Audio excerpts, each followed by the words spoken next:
ఇప్పుడు మాదక ద్రవ్యాలు వినియోగంపై ఉక్కుపాదం అనే తీర్మానాన్ని ప్రవేశపెట్టడానికి శాసనమండలి సభ్యురాలు తెలుగుదేశం పార్టీ రాష్ట్ర అధికార ప్రతినిధి కావలి గ్రీష్మ గారిని మాట్లాడవలసిందిగా కోరుతున్నాం.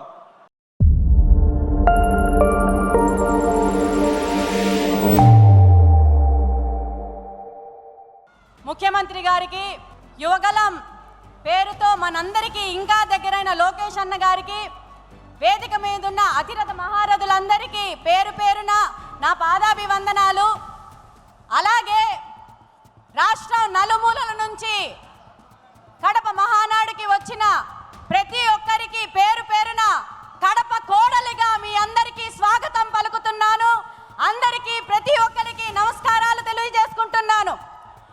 మాదక ద్రవ్యాలు వినియోగంపై ఉక్కుపాదం అనే విషయం గురించి నన్ను మాట్లాడమన్నారు. ఈ తీర్మానాన్ని నేను చాలా గట్టిగా బలపరచడానికి ముఖ్యమైన కారణం, మనం ఏదైతే గత ప్రభుత్వంలో చూసామో ఎగ్స్ కన్నా ఎక్కువ డ్రగ్స్ అమ్మారు. ప్రతి గల్లీలోని డ్రగ్స్ కనిపించాయి.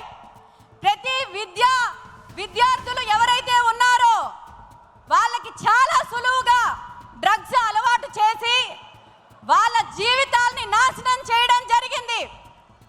గత ప్రభుత్వం విద్యార్థుల జీవితాలతోటి ఈ మాదక ద్రవ్యాలను అడ్డం పెట్టుకొని వాళ్ళ జీవితాలతో ఆడుకోవడం జరిగింది. ఇది దృష్టి పెట్టిన ముఖ్యమంత్రి వర్యులు గారు, ఆయన నారా చంద్రబాబు నాయుడు అనే నేను అన్న మాట దగ్గర నుంచి ఫస్ట్ థింగ్ డ్రగ్స్ అరికట్టాలని దృఢ సంకల్పంతో ఈరోజు మనకి anti drug narcotic task force eagle ఏర్పాటు చేశారు. సోదరులారా, సోదరీమణులారా, మీరందరూ గుర్తుపెట్టుకోవాలి, మన పిల్లలు భవిష్యత్తు బాగుండాలంటే మాదక ద్రవ్యాల నుంచి దూరం ఉండేటట్టు మనం ఇంట్లో నుంచి ఫస్ట్ వాళ్ళకి సూచనలు ఇవ్వాలి. గంజాయి అనేది ఈరోజు విచ్చలవిడిగా రాష్ట్రంలో ప్రతి ఒక్క దగ్గర ఉంది. కానీ మన ప్రభుత్వం వచ్చిన తర్వాత అది కంప్లీట్గా అరికట్టడానికి చంద్రబాబు నాయుడు గారు, లోకేష్ గారు, అలాగే మన హోంమంత్రి అనిత గారు 100 days అని ఒక కార్యక్రమం చేయడం జరిగింది. మీకు అందరికీ నేను విన్నపం చేసుకుంటున్నాను, ఒక తెలుగు బిడ్డగా మిమ్మల్ని అందరినీ మీకు మళ్ళీ చెప్తున్నాను, దయచేసి పిల్లలు ఎలాంటి భవిష్యత్తులో పెరగాలన్నా కూడా మీరు ఒక దృష్టి సాధించండి.